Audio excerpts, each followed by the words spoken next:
$5 million grant from taxpayer.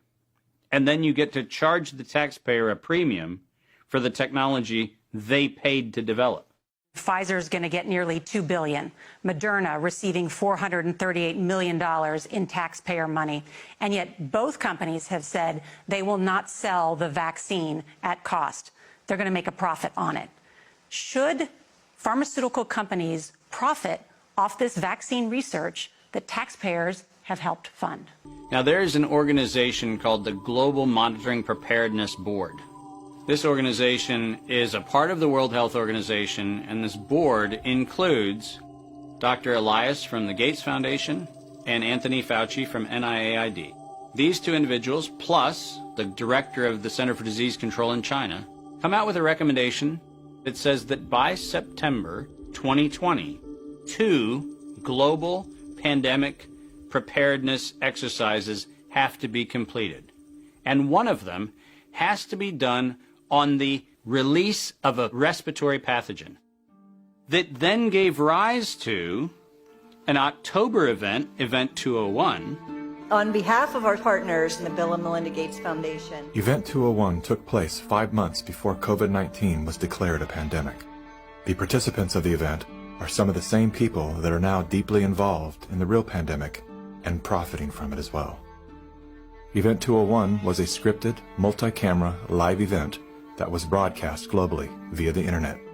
An event of this complexity and magnitude would take months to write, prep, and produce, placing the conception date at least 1 year prior to the actual pandemic. There is no question that there will be a surprise outbreak. Anthony Fauci knew as early as January of 2017 that we would see an outbreak before the end of 2020.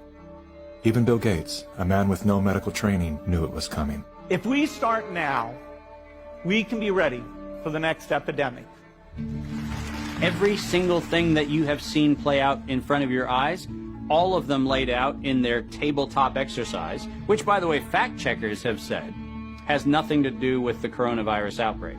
Just happenstance. This is that wonderful universe of improbabilities where events just co-emerge and then nature conveniently backs itself into our architecture. That's the scenario we're supposed to accept. Brilliant. Some countries have banned travel from the worst affected areas. The President has made a decision to suspend all travel to the United Kingdom and Ireland. Dis and misinformation circulating over the internet. Across the world, misinformation about the virus is being shared online. A significant demand for N95 masks and gloves are on the rise. The demand for N95 masks to prevent the deadly airborne virus has surged. We could eventually have 52 million treatment courses per year, but it will take many months to get there. We're still many months out from having something that we can really deploy to the public. And 65% of those polled are eager to take the vaccine, even if it's experimental. The new poll finds that 49% of Americans say they would get a COVID-19 vaccine should an effective one be discovered. I'm curious, who wrote the Event 201 script? If the visionaries of the event knew at least 1 year in advance what was needed, why didn't they take care of those things? Considering that Bill Gates has donated half of his fortune to make the world safer, why didn't he help to better prepare our hospitals and frontline workers? Why didn't any of the event's wealthy sponsors do something?